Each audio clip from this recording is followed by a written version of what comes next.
اس کے لیے کیا کچھ ہو رہا ہے، لوگ یہ جاننا چاہتے ہیں. میں چاہوں گا پہلے اس بارے میں بات کی جائے، پھر اس کے بعد جو سیاسی معاملات ہیں اس کے اوپر گفتگو کرتے ہیں. ذرا صوبے کے حوالے سے میں چاہوں گا ذرا بات ہو جائے. جی بسم اللہ الرحمن الرحیم. یاسر بھی دیکھیں، بات یہ ہے کہ جتنے بھی ادارے ہیں نا پاکستان کے اندر، جیسے آپ نے انٹرو میں کہا کہ یہ اداروں کی اگر سمت ٹھیک ہوتی یا واضح پالیسیز ہوتی ہیں تو آج یہ حالات نہیں دیکھنے پڑتے. دیکھیں، ہر ادارے کی اپنی ایک ذمہ داری ہے. نیپرا ہے، اس کی اپنی ذمہ داری ہے. اوگرا ہے، اس کی اپنی ذمہ داری ہے. پیمرا ہے، اس کی اپنی ذمہ داری ہے. این ڈی ایم ہے، اس کی اپنی ذمہ داری ہے. اور ہر جو ادارہ ہے وہ اپنی ذمہ داری کے ساتھ کام کرتا ہے اور کوشش یہ رہتی ہے کہ نقصانات نہ ہوں. لیکن یہ جو ناگہانی آفات ہوتی ہیں یا پھر عالمی وبائیں ہوتی ہیں، ان کا کوئی ٹائم نہیں ہوتا، ان کا کوئی وقت ہوتا ہے. یہ تو ہے پتہ ہے کہ مونسون ہوگا اور مونسون کے اندر بارشیں ہوں گی. ہاں، یہ بالکل تھوڑا سا علم تھا کہ 11-12% اس دفعہ بارشیں زیادہ ہوں گی. لیکن 11-12% بارشوں کو اگر میں موجودہ ابھی محکمہ موسمیات کی طرف سے اگر میں کرنٹ ان کو اعلامیہ آپ کو دکھاؤں تو تقریباً اس وقت 36 سے 37% بارشیں زیادہ ہوئی ہیں. اور ابھی بھی حالانکہ مونسون ختم ہو چکا ہے، لیکن باوجود اس کے جو ہے وہ بارشیں جو ہے وہ اپنا کام کر رہی ہیں. پھر دوسرا، کسی بھی ملک کا نا یا کسی بھی شہر کا جو ہے وہ ڈرینیج سسٹم ہوتا ہے. اب پاکستان کی بات کروں تو یہاں پاکستان کے اندر اگر میں کراچی سٹی کی بات کر لوں تو کراچی سٹی کا جو میٹروپولیٹن سٹی کے اندر جو ڈرینیج سسٹم ہے وہ حد کچھ بارش ملی میٹر بارش برداشت کر سکتا ہے. جیسے میں اگر میں مثال دے دوں برطانیہ کی، برطانیہ کا جو ان کا لندن ہے، لندن کے اندر جو ڈرینیج سسٹم ہے وہ 280 ملی میٹر بارش برداشت کر سکتا ہے. وہ بھی بریک ٹو بریک، یہ نہیں ہے کہ اگر وہ لگاتار پورا دن ہو تو پوری تباہی پھیل جاتی ہے. حالانکہ 3 گھنٹے بعد وہ یہ ہم نے دیکھا بھی کہ وہاں سے 300 ملی میٹر بارش ہوئی تو پورے لندن شہر جو تھا، وہاں جو ان کے میٹروپولیٹن جو ان کے اسٹیشن تھے، جو ان کے بینکس تھے، ان کے روڈ تھے، وہ جلتل ہو گئے پورے طریقے سے. اب کراچی کی اگر میں بات کروں یا دیگر شہروں کی بات کروں تو کراچی کا جو ڈرینیج سسٹم ہے، یہ حد بارش جو ہے وہ 160 ملی میٹر بارش برداشت کر سکتا ہے. اس کے بعد اگر میں بات کروں، کیونکہ کراچی جو ہے وہ کراچی کے اندر اس وقت جو ہے وہ 200 چھوٹے نالے اور کراچی کے تقریباً جو ہے وہ 13 بڑے نالے ہیں. اب اگر پانی 160 ملی میٹر سے زیادہ بارش ہوتی ہے تو پھر لازمی سی بات ہے پانی کا ایک بہاؤ ہوتا ہے، اور بہاؤ جب اس کی سپیڈ زیادہ ہوتی ہے اور آگے جب سمندر میں جاتا ہے، سمندر کی سطح اوپر ہے تو پھر بیک مارتا ہے پانی. تو پھر ہوتا یہ کہ کراچی کے جو گلیاں ہیں یا کراچی کے جو روڈ ہیں وہاں پانی کا جو ہے وہ نظام درم برم ہو جاتا ہے. اچھا، یہ اگر کراچی کی بات کروں تو یہی صورتحال بلوچستان کے ساتھ بھی ہے. بلوچستان کے اندر جہاں نہریں تو نہریں لازمی سی بات ہے اوور فلو ہوں گی تو نقصان ہوگا. میں اگر انٹیریئر سندھ کی بات کروں جو نہری نظام میں، وہاں جو ہے وہ لازمی سی بات ہے ایک وقت کے مطابق وہ بارش برداشت کرتی ہیں نہریں، نہیں تو ورنہ پھر اس کے بعد جو حالات بنتے ہیں. یا کے پی کے کی بات کروں، کے پی کے کی صورتحال بھی یہی ہے. لیکن یہ جو ناگہانی آفات اس وقت آئی ہوئی ہے خاص طور پہ صوبہ سندھ کے اندر، اور صوبہ سندھ کے اندر اس وقت جو ہمارے پاس کیلکولیشن ہے تقریباً 900 سے زیادہ لوگ جو ہے اس وقت جو ہے وہ دنیا میں نہیں رہے اس پاکستان میں ان حالیہ بارشوں کے اندر. یہ کچھ دنوں کی بارشوں کے اندر، جس میں 375 جو ہے وہ 376 لوگ صرف سندھ کے اندر جو ہے ان کو جو ہے نقصان اٹھانا پڑا جانوں کا. اور گھروں کی بات کروں 17,000 میں دیکھ رہا تھا ابھی کچھ 680 جو ہے وہ مکانات، پکے مکانات جو ہے وہ اس وقت گر چکے ہیں برے طریقے سے. تو ایسے حالات کے اندر کراچی، کیونکہ ایک سندھ کا جو ہے وہ کیپٹل ہے اور ہمیشہ کراچی نے جو ہے وہ لاج رکھی ہے پورے پاکستان کی، چاہے وہ زلزلے ہوں، چاہے وہ ناگہانی آفات ہوں، چاہے عالمی وبائیں ہوں. تو آپ کے توجہ سے پہلے تو میں کراچی والوں سے بھی ریکویسٹ کروں گا، حالانکہ یہ ذمہ داری جو ہے وہ ریاست کی ہوتی ہے، اسٹیٹ کی ذمہ داری ہوتی ہے کہ ہر طریقے سے فیسلیٹ کرے. لیکن میں آپ کے توجہ سے بات بتانا چاہوں گا، کیونکہ سندھ کے اندر، انٹیریئر سندھ کے اندر جو نقصانات ہم نے اٹھائے ہیں ان 2-3 سالوں کے اندر، ابھی کوئی 8 مہینے پہلے 10 مہینے پہلے ٹڈی دل آیا تھا سندھ میں. سندھ کے اندر جو ہاری تھے، کسان تھے، وہ تباہ و برباد ہو گئے تھے، جس پہ سندھ حکومت نے اپنے ترقیاتی جو بجٹ تھے، جو اسکیمیں تھیں، روک دی تھی. اور روک کے جو ہے وہ فنڈ جو ہے وہ ہاریوں کو، کسانوں کو دیا. اور ٹڈی دل سے ابھی ہم نکلے نہیں تھے کہ یہ بارشوں کا جو ہے وہ ماحول آ گیا، پھر کرونا وائرس آ گیا. تو یہ ساری جو چیزیں ریاست جو ہے وہ یہ کر سکتی ہے کہ اپنی جو بجٹ ہے اس کے اندر، اس بجٹ کے اندر سے بہت ساری چیزیں بریک کر سکتی ہے، روک سکتی ہے. اور آپ نے دیکھا کہ پورے پاکستان کے اندر واحد صوبہ سندھ ہے. صوبہ سندھ میں وزیر اعلیٰ سے لے کر آپ کے جو ہمارے معاون خصوصی ہیں، ایڈوائزر ہیں، ہمارے ایم پی ہیں، جو ہمارے منسٹر ہیں، ایون 17 گریڈ سے اوپر کے جو اس وقت عملہ ہے گورنمنٹ ملازمین، انہوں نے اپنی سیلریاں بھی جو ہے وہ کر دی ہیں کہ ہم جو ہے ان کے جو اس وقت متاثرین ہیں ان کے لیے ہم سیلریاں دے دیتے ہیں. 17 گریڈ سے نیچے ان کو بھی 2,000 روپے سیلری ان کی کٹیں گی.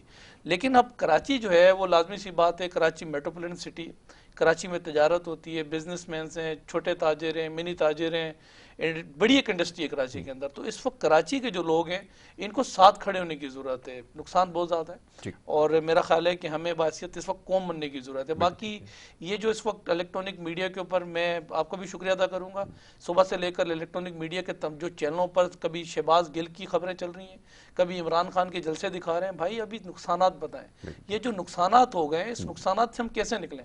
ہمیں اس وقت قوم بننے کی ضرورت ہے. ہم سب قوم بنیں گے تو اس نگانی آفات سے ہم باہر نکلیں گے. جلسے ہوتے رہیں گے, جلوس ہوتے رہیں گے, الزامات کی سیاست ہوتی رہے گی, تو اس وقت ہمیں قوم بننے کی ضرورت ہے. میرا خیال ہے ضرورت ہے. بالکل آپ نے ٹھیک کہا کہ یہ ذمہ داری ہے سب کی, اور اس وقت یہ جو نامصائب حالات ہیں, مشکلات ہیں, اس سے نکالنے کے لیے سب کو اپنا کردار ادا کرنا پڑے گا. گل بردک صاحب, یہ فرمائیے, نعیم آبان صاحب نے جن چیزوں کا تذکرہ کیا ہے کہ اس وقت یقیناً ایک بڑی غیر معمولی صورتحال ہے اور یہ کوششیں کی جا رہی ہیں, لیکن یہ جو سیاسی معاملات ہیں یہ آپ کے سامنے صبح سے لے کے شام تک بیانات, ایک دوسرے پہ الزامات, پھر کبھی ضمنی انتخابات, اس کے لیے جو ہے وہ گہما گہمی ہے, یہ سب معاملہ ہے کہ آپ کی سمجھ میں آتا ہے؟ کیونکہ باہر سے بیٹھ کے تنقید کرنا آسان ہے, لیکن یہ صورتحال ہے یقیناً اس سے جو ہے انکاری نہیں ہے کوئی بھی کہ بہت زیادہ غیر معمولی صورتحال ہے. فرمائیے آپ کیا سمجھتے ہیں؟ جزاک اللہ یاسر بھائی. جیسا بھائی نے فرمایا کہ یہ قدرتی آفت ہے, ٹیڈی ہو رہی ہے, بارشیں, سیلاب, یقیناً اس میں کوئی شک نہیں ہے. یہ تو ابھی اب تک 10 دن ہو گیا یہ قدرتی آفت آئے ہوئے. اللہ تعالیٰ اپنے رحم فرما دے علیہ اسلام پر, اور خاص کر ہمارے ملک پاکستان پر. ہمیں یہ بتا دے کہ یہ 10,242 ارب روپیہ جو پیپلز پارٹی کے NFC ایوارڈ کے صوبائی ملے تھے, یہ کون سا آفت تھا؟ اس کو کس آفت کا نام دو گے؟ یہ جو آپ نے یہاں پر کرپشن کی بازار گرم کر رکھا ہوا ہے, اس کو آپ کس آفت کی نام دو گے؟ یہاں پر آپ جو تر پارکر میں لوگ پیاس سے مر رہے تھے اس بارش سے پہلے, اس کو آپ کس آفت کے نام دو گے؟ لاڑکانہ میں جب آپ کے پاس کتے کاٹنے کے ویکسین نہیں تھے تو اس کو آپ کس آفت کے نام دو گے؟ آپ کا تو صوبائی گورنمنٹ ہے, 13 سال سے آپ چلا رہے ہو, تو آپ کے پاس یہ فیسلٹیز تو ہے ہی نہیں. آپ کے پاس اس شہر میں تو جنا حرام رکھا ہوا ہے, کر کے رکھا ہوا ہے آپ کی لیڈرشپ نے. اس ٹائم بھی یہ سب سے پہلے مجھے آپ 10,242 ارب روپے کی حساب دے دے کہ آپ نے کہاں خرچ کر دیا. آپ نے تو لندن میٹروپولیٹن, جیسا بھائی صاحب نے فرمایا کہ وہاں پر 300 ملی میٹر بارش وہ کور کر سکتی یا 270. آپ کے پاس تو اتنا رقم ہے, آپ تو 600 ملی میٹر تک بھی برداشت کر سکتے, آپ کام کرا سکتے تھے صبح میں, خاص کر اس شہر میں. آپ نے اندرونی سندھ میں کیا کیا ہے؟ آپ نے یہاں پر کیا کیا ہوا ہے؟ ابھی ڈر کے مارے آپ بلدیاتی الیکشن نہیں کرا سکتے ہو, آپ ڈیلے کر لیتے ہو. کل ہی ہمارے چیف منسٹر صاحب کو پرسوں لاڑکانہ میں لوگوں نے گھیر رکھا تھا. کل ہمارے سوراب گوٹ میں ایک مرکزی نمائندے کو لوگوں نے گھیر کر رکھا ہوا تھا, زخمی کیا تھا. تو اس کا مقصد کیا؟ آپ نے تو کپڑا روٹی مکان کا وعدہ کیا تھا. ابھی تو سیلاب زدگان کے آپ کہہ رہے کہ 17,000 مکان قدرتی آفت میں گر گئے. آپ نے کتنا بنا کر کے دیے؟ آپ نے عوام کو کیا ریلیف دیا ہے؟ آپ کا جو ریلیف ہے وہ صرف بلاول ہاؤس تک ہے, چیف منسٹر ہاؤس تک ہے. وہاں تک جمہوریت بھی ہے, وہاں تک قانون بھی ہے, وہاں پر اسلام نظم بھی ہے. اس کے بعد پھر اندھیر نگری اور کچھ بھی نہیں یہاں پر. تو ہمیں سب سے پہلے اپنی قبیلہ درست کرنا چاہیے. سب سے پہلے دیکھو, ہمارے چیئرمین سید مصطفیٰ کمال نے 300 ارب روپیہ پر اس شہر کو دنیا کا بیسٹ سٹی بنایا, اس شہر کو دنیا کا بہترین شہر بنا دیا. آپ کے پاس 10,242 ارب روپے NFC ایوارڈ کے آئے ہوئے, اور تو چھوڑو, آپ جو رینیو دے رہے اس میں سے بھی آپ پرسنٹیج خرچ کر رہے اسی شہر پر. میں تو اس بات پہ پریشان ہوں کہ آپ بجائے اس کے, میں نے پہلے بھی کہا پروگرام میں کہ بھائی ہمارے لیڈرشپ, اکثر لیڈرشپ اللہ کی قسم خدائی آفت کو دعوت دیتے, اس میں ان کو اتنا ریلیف مل جاتا ہے, اتنا فنڈ مل جاتا ہے کہ پوچھو مت. رہا بلوچستان کی بات, بلوچستان میں کانفرنس پارٹیوں نے پچھلی حکومت میں, گورنمنٹ میں, اس لوگوں نے جو ڈیم ناکارہ بنائے تھے, اس میں خرد برد کی وجہ سے اگر وہ ڈیم نہیں ہوتے تھے, نہیں بناتے تھے تو اتنا نقصان نہیں پہنچاتے تھے. وہاں پر پانی اتنا ذخیرہ ہو گیا کہ وہ ڈیم برداشت نہ کر سکا, وہ ناکارہ تھے, وہ ٹوٹ گئے. ساری دیہاتوں کو تو, قصبوں کو تو وہ بہا کر کے لے گئے. ابھی وفاقی حکومت کی نظر ہے تو آپ ایٹمی دھماکے کرتے ہو بلوچستان ہے, گوادر کی بات کرتے ہو تو بلوچستان ہے, سپے کی بات کرتے ہو تو بلوچستان ہے, آپ جب معدنیات کی بات کرتے ہو, کرومائٹ کے, کوئلے کی, گیس کی, تو بلوچستان ہے. اس چیز کی آپ بات نہیں کرتے ہو وہاں پر, کہ آپ نہیں پوچھتے ہو. میں وفاق سے اور پاکستان چلانے والے اداروں سے سوال کرتا ہوں کہ آپ پوچھ لیں منتخب حکومت سے, جو پچھلا حکومت تھا یہاں کا, کہ بھائی آپ نے جو میٹیریل استعمال کیا تھا, آپ نے جو چیز بنائے تھے, وہ آپ نے کیا کیا ہے وہاں پر بلوچستان پر. اسی طرح اندرونی سندھ میں بھی اسی طرح حالات ہوا ہے. بالکل ٹھیک ہے. اچھا, اس معاملے پہ گفتگو کرنی ہوگی یقیناً, لیکن ایک بریک کے لیے کہا جا رہا ہے, ایک چھوٹی سی بریک ہے, بریک لے کے واپس آئیں گے اور گفتگو جاری رکھیں گے. آپ دیکھتے رہیے پروگرام گڈ مارننگ کراچی.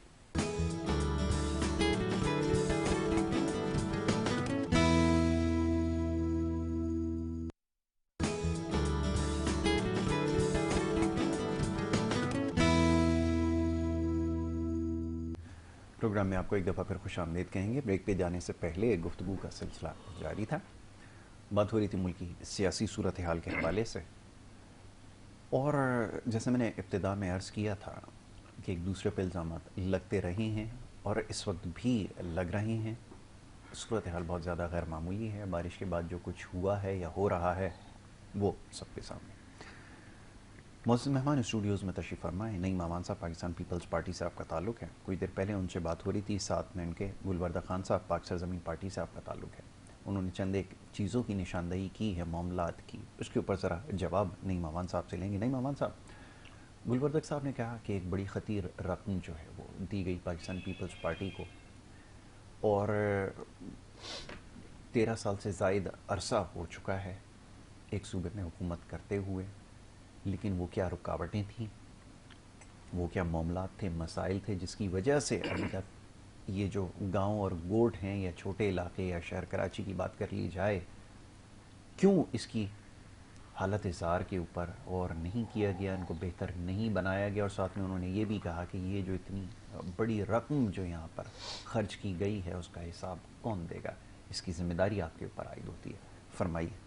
دیکھیں, جیسے ابھی انہوں نے الزامات لگائے, میں تو ایکسپیکٹ کر رہا تھا شاید یہ بات کریں گے حالات جو اس وقت بنے میں ملک کے, لیکن بہرحال وہ لیڈرشپ جو اسٹانس دیتا ہے تو کارکنان بھی جو ہوتے ہیں وہ پھر اس کے پیچھے دوڑ پڑتے ہیں اور پھر کوشش کرتے ہیں کہ اس کو کسی طریقے سے اس کو مزید ہائٹ دیں. اب دیکھیں, جو بجٹ جو ہوتا ہے یا پھر این ایف سی ایوارڈ کی جو رقم ہوتی ہے, جو رقم ہوتی ہے جو ہمیں ملتی ہے, اس کا 1-1 روپے کا حساب لازمی سی بات ہے, اس عوام کا حساب ہے. ٹھیک ہے. اور 1-1 روپے کا حساب دیا جاتا ہے, اس کا باقاعدہ آڈٹ رپورٹ ہوتی ہے. آڈٹ رپورٹ جو ہے وہ لازمی سی بات ہے اداروں تک پہنچتی ہے. باقی رہا کہ جیسے انہوں نے کہا کہ کتے کے کاٹنے کی ویکسین تک جو ہے وہ سندھ کے پاس, لاڑکانہ کے پاس نہیں ہے. میں ان کو تھوڑا سا کنکلوڈ کر دوں, ان کے علم کے اندر بھی ڈال دوں. کتے کے کاٹنے کی ویکسین جو ہے نا, وہ ہم پاکستان نہیں بناتا, تو یہ ہمیں امپورٹ کرنی پڑتی ہے جو ہے وہ چائنا سے یا انڈیا سے, اور یہ وفاقی ادارہ امپورٹ کرتا ہے, یہ سندھ حکومت امپورٹ نہیں کرتی ہے, کیونکہ کچھ ریسٹرکشنز ہیں, کچھ قوانین ہیں, اس قوانین میں رہتے ہوئے. پھر انہوں نے کہا جی بات یہ ہے کہ جو تھر کے اندر جو حالات ہیں, اس میں کوئی شک نہیں ہے, تھر کے حالات جو تھے اب نہیں, میرا خیال ہے میرا بھائی گیا نہیں تھر, اگر یہ تھر چلا جائے تو اس کراچی کے یہ دعوے دار تھے مصطفیٰ کمال صاحب, ابھی میں اس پہ بھی بات کر لوں گا جو انہوں نے دعوے جو کیے تھے اس کراچی کے ساتھ جو کیا تھا, لیکن جو کراچی کے جو روڈ بنا کے گیا تھا نا مصطفیٰ کمال, میں ریکارڈ پر آپ لے لیں, کیمرے اٹھائیں, میرے ساتھ بھائی گل بھائی چلے, کراچی سے بہتر روڈ ہیں اس وقت سر, اور بہتر اسپتال تھر کے اندر موجود ہیں, تھر کے اندر بہترین ڈسپینسری ہیں, تھر کے اندر بہترین اسکولز موجود ہیں. الیکٹرانک میڈیا پہ یا سوشل میڈیا پہ لوگ دیکھ کر جو ہے وہ الزام لگاتے ہیں کہ وہاں جو ہے وہ اتنے بچے جو ہے وہ انتقال کر گئے, بھوک سے, افلاس سے, جو ہے وہ پیاس سے, وہ بھوک سے مر گئے. ایسا نہیں ہوتا. اگر 400 بچے مر گئے تو وہ مرنے کی وجہ یہ ہے کہ وہاں جو ہے وہ قوانین کچھ اس طریقے کے بنے ہوئے ان کے اندر جو سر میں جو لوگ رہتے ہیں 70-80% جو لوگ ہیں وہاں ہندو کمیونٹی کے ہیں، تو وہاں بچوں کی شادیاں کرا دیتے ہیں 12 سال کی عمر کے اندر. اب جب 12 سال کی عمر کے اندر وہ شادی ہو جاتی ہے تو لازمی سی بات ہے 13 سال کے اندر کیا ایکسپیکٹ کریں گے؟ انمیچور بچہ آئے گا. تو انمیچور جو بچہ ہوتا ہے، اگر وہ 1000 بچہ انمیچور ہوتا ہے پیدا، تو اس میں سے آدھے سے زیادہ بچے ویسے ہی فوت ہو جاتے ہیں. تو پھر وہ الزام لگتا ہے کہ بھوک سے مر گئے، پیاس سے مر گئے. تو ایسا کچھ بھی نہیں ہے. دوسری بات یہ رہی کہ مصطفیٰ کمال کی جو انہوں نے بات کی کہ ہم نے 300 پتہ نہیں ارب کے اندر جو ہے 300 ارب روپے میں کراچی کا جو ہے وہ حلیہ ٹھیک کر دیا. یہی مصطفیٰ کمال تھا جس پارٹی کا حصہ تھا، ایک پپی یہاں پر اور ایک پپی یہاں پر. اس کراچی کے اندر ماؤں کی کوکوں کو جس طریقے سے اس مصطفیٰ کمال کی پارٹی نے اور مصطفیٰ کمال نے اس کراچی کا سکون جو ہے برباد کیا. کراچی والے بھولتے نہیں 12 مئی کو، کراچی والے بھولتے نہیں ہیں وہ جو عدلیہ کی جو ہماری چیمبر تھے جس طریقے سے ان کو جلا کے وکیلوں کو تالے لگا کے آگ لگایا. کراچی والے بھولتے نہیں ہیں. میرے آپ کی جو فیکٹری تھی بلدیہ ٹاؤن فیکٹری کے اندر جو وہاں لوگ کام کرتے تھے جس طریقے سے ان کو جلایا گیا. کراچی والے نہیں بھولتے مصطفیٰ کمال کو. مصطفیٰ کمال جب تک الطاف حسین کے ساتھ تھا کراچی کے اندر جو کراچی کو ڈیلیور کیا وہ کراچی نہیں بھولتا ہے. اور آج بھی میں آپ کو بتاؤں، اگر آپ کو لگتا ہے کہ بات یہ کہ 4 پل بنانے سے کراچی ٹھیک ہو گیا یا کراچی کے اندر 2 پارک بنانے سے کراچی ٹھیک ہو گیا، تو آج بھی ریکارڈ پر ہے جتنا کام اس ٹائم پر 1 سال کے اندر شاید 9-10 مہینے کے اندر مرتضی واب نے کیا ہے، شاید ان کے ذہن و گمان کے اندر بھی نہیں ہوگا جتنا کام یہاں جو ہے وہ کراچی کے اندر سندھ گورنمنٹ کر چکی ہے. حالانکہ اس کراچی کے اندر میں آپ کو بتاؤں کراچی کا تقریباً مینڈیٹ ان کے پاس موجود تھا. کراچی کا اگر 40 MP ہے نا تو کراچی میں سے 38 MP ان کی ایم کیو ایم لندن والوں کے تھے. 21 سے نہیں. ابھی دیکھیں نا بات یہ ہے کہ ابھی تو بہت سارے لوگ ہیں نا جو چور دروازے سے لے کر آتے ہیں اور پھر لا کر ان کو آسرا دیتے ہیں، بیٹا فکر نہیں کرو آج کے بعد دودھ کے دھلے بن جاؤ. لیکن بات یہ کہ وہی ہے نا، داستانے اتر گئے، منہ تو وہی ہے نا. کراچی کی بات آتی ہے، بڑے ظالم میں تیرے شہر کے لوگ، بڑے ظالم میں میرے شہر کے لوگ قتل کرتے ہیں اور پوچھتے ہیں جنازہ کس کا ہے. تو یہ کراچی کے حالات جو انہوں نے ڈیلیور کیے تھے، ہم نے تو نہیں، انہوں نے ڈیلیور کیے تھے کراچی کے اندر. پھر کراچی کے اندر آج بھی ریکارڈ پر ہے چائنا کٹنگ کا جو ماسٹر مائنڈ تھا وہ مصطفیٰ کمال تھا. آج بھی کورٹوں کے اندر پیشوں میں جاتا ہے، ریکارڈ پر ہے کراچی کے اندر. اور دوسرا یہ کہ کراچی رہے ہیں لیکن ابھی ثابت ہونا باقی ہے نا. ابھی تو بڑا، اب آپ نے ساری ذمہ داری ان کے اوپر ڈال دی. یہ جو کیسز جو بنے ہوئے نا، یہ کیسز ہم نے بھی نہیں بنایا. میں آپ کو بتاؤں انہی کی جو ابھی ہوتا ہی ہے کہ یہ ایسا ہوا تھا کبھی ٹائم کہ پیپلز پارٹی کو توڑنے کے لیے ایک MKM بنائی. قدرتی بات ہے، قدرتی کیا اللہ کی بلاٹھی بے آواز ہے. پیپلز پارٹی اپنی جگہ پر ہی ہے. ابھی MKM جو ہے نا 4 دھڑ 5 دھڑ جو ہے وہ بن گئے ہیں. کوئی مصطفیٰ کمال کی شکل کے اندر بن گیا ہے. بلکہ یہاں پر جو ہے نا، یہاں میری ٹائم میوزیم کے اندر نا بیچ میں وہ رشیا سے کچھ لوگ آئے ہوئے تھے. وہ سوئمنگ پول کے اندر انہوں نے ایک فش کو چھوڑا ہوا تھا اور فش کے اوپر جو ہے نا ایک ٹرینی تھا، ان کو کہتا تھا رائٹ پہ جاؤ لیفٹ پہ جاؤ کوئی اوپر آ جاؤ، جس کا نام ڈولفن تھا. تو پہلے تو پتا ہے ان کا ٹرینی کون ہے جن کو لا کے کراچی میں ان کو مسلط کیا ہے. کراچی کے اندر ان کو ابھی تک آسرے دے رہا ہے کہ بات یہ ہے کہ تمہارے میئر بھی آئے گا، کبھی MNA کے خواب دیکھتے ہیں. اور حالت یہ ہوتی ہے کہ ابھی 249 کے اندر ان کے ساتھ کیا ہوا ہے، میرا 6-7ویں نمبر پہ یہ آئے. پارٹی کا کون سا چیئرمین الیکشن لڑتا ہے بھائی؟ چیئرمین کود گیا، مطلب صورت حال یہ کود گیا. اور کراچی میں انہوں نے اتنے اچھے کام کیے تھے تو کراچی والے کو ریجیکٹ کیوں کرتے ہیں؟ مطلب اگر انہوں نے کراچی کے اندر جو ہے وہ اگر انہوں نے دودھ کی نہریں بھائی ہیں میرے بھائی، مجھے پتا ہے کتنے کونسلر ہیں ان کے، کتنے چیئرمین ہیں، کتنے MP ہیں. یہ کراچی والوں نے ان کو ریجیکٹ کیا، ہم نے تھوڑے ریجیکٹ کیا ان کو. ٹھیک ہے گلبر تک صاحب فرمائیے. اب انہوں نے کہا کہ اگر یہ سب کچھ ہوا جو کہ ماضی میں ہم سب نے دیکھا ہے، اگر یہی بات تھی تو لوگوں نے کیوں ابھی تک جو ہے وہ اپنا ووٹ کیوں نہیں دیا، اعتماد کا اظہار کیوں نہیں کرائے؟ اس کا جواب دیں. اور ساتھ میں جو الزامات ہیں ہمیشہ سے لگتے آئیں، اس کا دفاع کیسے کریں گے؟ فرمائیے. دیکھیں بات اس طرح ہے کہ بھائی نے کہا کہ جو کتے کاٹنے کے انجیکشن ہیں یہ باہر سے آتے ہیں. تو میں آپ کی چینل کی توسط سے ایک پیغام دینا چاہتا ہوں کہ کرپشن رکوانے کے ٹکے بھی اس دفعہ باہر سے منگوائے تاکہ یہاں پر کرپشن روکے اور خاص کر ان ہمارے بھائیوں کے کرپشن روک جائے. نمبر 1. دوسری بات ہے شاید اس بھائی کی نالج میں یہ چیز نہ ہو. میں نہیں کہہ سکتا ہوں کہ اس کی سیاسی کیریئر کم ہوئے گا یا زیادہ ہوئے گا.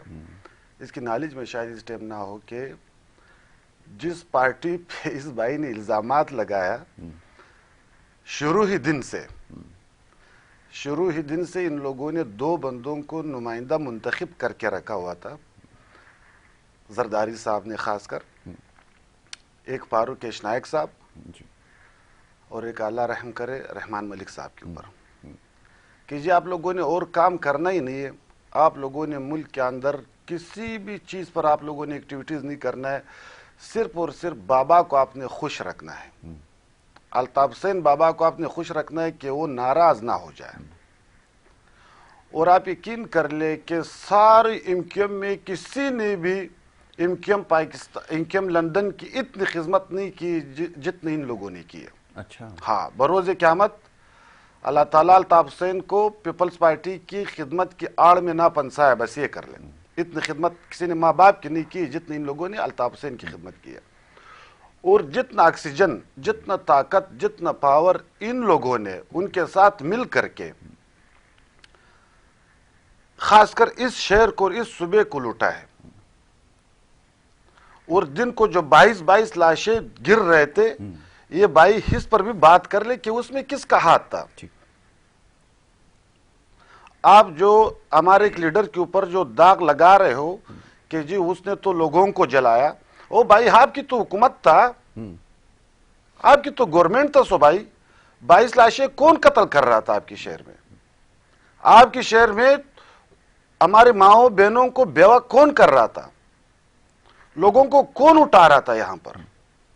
یا تو یہ ہے کہ آپ ایک کٹ پتلی حکومت کر رہے ہو اس صوبے پر، آپ کے پاس اختیار نہیں ہے، آپ کسی کے انڈیکیٹ پہ چل رہے ہو، یا تو پھر آپ جھوٹ بول رہے ہو، جھوٹ بولنے کے لیے آپ اندر کچھ اور بات کرتے ہو، یہاں میڈیا پر آ کر کے پھر آپ کچھ اور بات کرتے ہو۔ میرا تو یہ ذاتی طور پر میرا یہ رائے کہ خدا را اپنا لیڈر کو خوش کرنے کے لیے آپ بات نہ کر لو میڈیا پر، اللہ کو خوش کرنے کے لیے بات کر لو۔ میرے اس لوگ ہر چیز یہاں ہے صوبے پر، خاص کر اندرونی سندھ پر، ہر چیز میں جو کردار ہے، جو منفی کردار ہے، وہ ان لوگوں کا ہے۔ ہر چیز پر جو نقصان دہ کردار ہے وہ ان لوگوں کا ہے۔ اگر یہاں پر لوگ جلے ہیں، اگر یہاں پر لوگ شہدائے قبرستان آباد ہوئے، اس لوگوں کی حکومت تھا، یہ لوگ بیٹھے تھے جیسے حاج بیٹھے۔